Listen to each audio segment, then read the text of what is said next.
deliberate on the significance of growing cooperation between Bharat, extended South and Southeast Asian nations. It's very important that the borderland where two countries meet, the border area where different countries meet, becomes no longer a peripheral area, but a center of attraction for policymakers. So I would like to represent the perspective of the borderland communities with particular reference to India-Myanmar borderland. Myron Weiner categorized trans-border people into three groups. One, those who are majority on both sides of the border.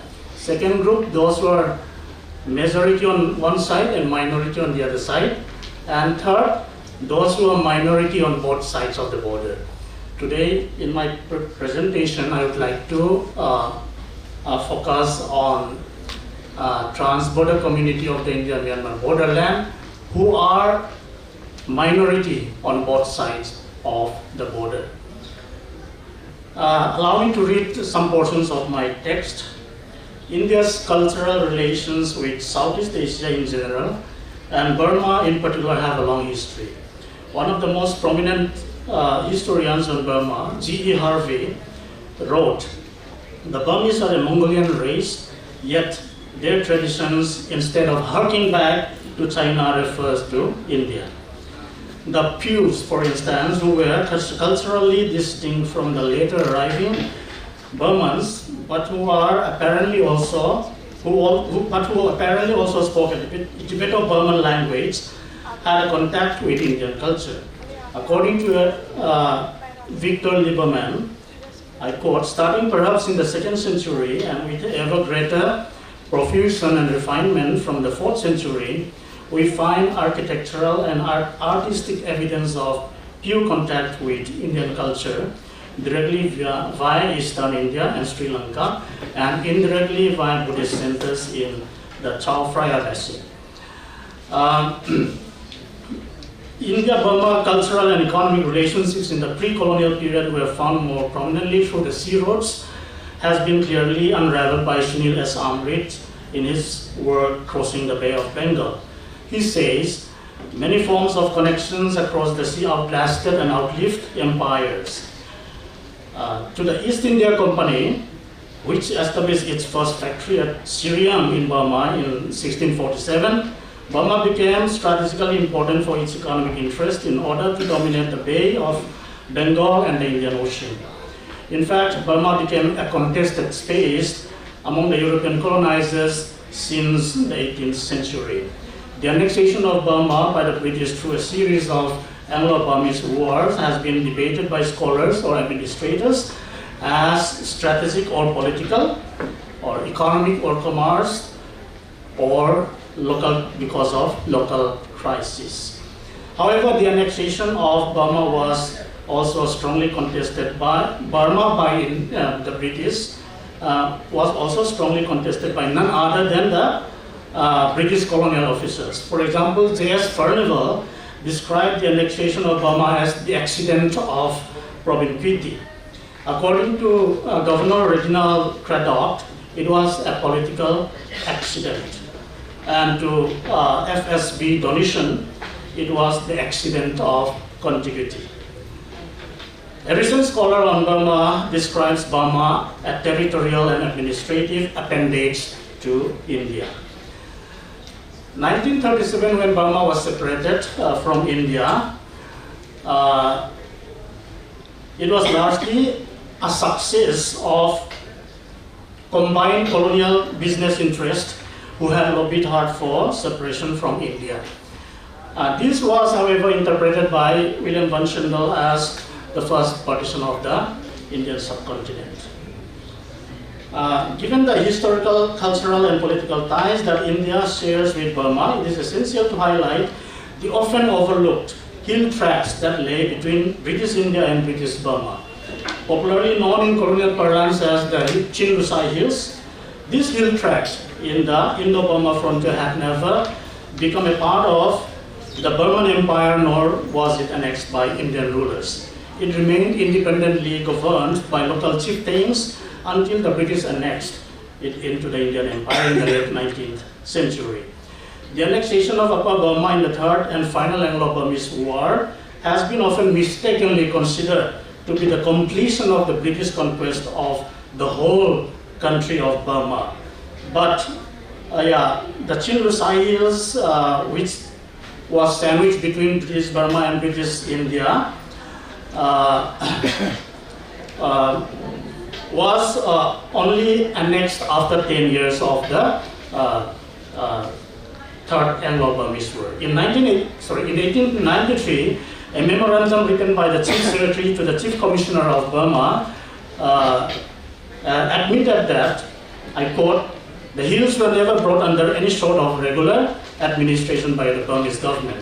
The chiefs were practically independent, and it was therefore not considered that the absorption of Upper Burma into British India had involved the incorporation into the British Empire of the Chinrusai Hills," unquote. It was only after the famous Chinrusai Hills expeditions from 1889 to 92 that the hill tracts had been annexed by the British. I would like to focus a little bit on the ethnicity of this borderland area, with particular focus on the southern half of the India-Myanmar borderland, stretching from the Patkai ranges to the Arakan Yoma. India shares about more than 1,600 kilometers border with Myanmar. So half of this is being occupied by the what I call the Zhou, or in other words, the Kuki-Chin Mizo ethnic communities. These people, even though they are called in different names, they always consider themselves as one people. Not only that they considered, but even early colonial writers and ethnographers also clearly admitted in their writings.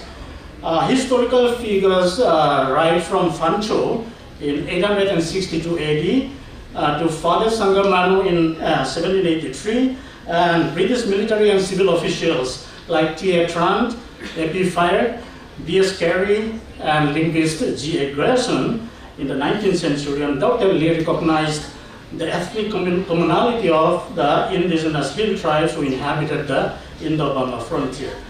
They referred to them as Sho, Jo, Jo, Yo, Jo, etc., which was a variation of the original term Jo. So I would like to focus here that even though they are separated by modern political border, those who are in Mizoram, parts of Manipur, and parts of, in Chin state in Myanmar, they all belong to one ethnic community. Now, to come to the last part, I would like to focus a little bit on post-2021 military coup in Myanmar, which led to the influx of large numbers of refugees into Northeast India, particularly in Mizoram and Manipur. Now there, I had gone to the relief camps and interviewed many of these refugee camps, and when I talked to them, when I asked them, why did you come here? Why did you come to Mizoram? All of them said that because Mizo people belongs to, and we are the same people. We come to our own homeland. We come to the place of our own community only. So we thought that we will be safe here. So the ethnic commonality, even though modern boundary divides them, ethnic commonality feeling is very strong amongst these people. That is why when the free movement regime was announced to be scrapped, and different government policies issued by the MHA, have come up, there are different reactions coming from the states, even the states, not only from the community. Like Mizoram and Nagaland assemblies, they strongly oppose this FMR because Nagas have, on the other side of the border, many Naga communities.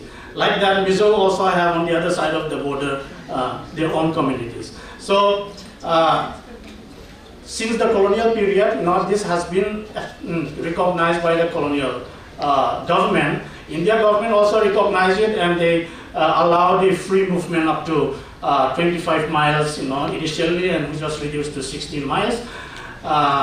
So when such kind of orders for scrapping comes, people thought that this is contrary to the ethnic affinity and communality. So yeah, when we are talking about the relationship between India and Southeast Asia, it's very important that the link is at the borderland. And who are the borderland communities? We need to understand the sentiments and interests of these people, not to be forcefully dealt sometimes, but to understand their problem and treat them accordingly. That would give us security and important cordial relationship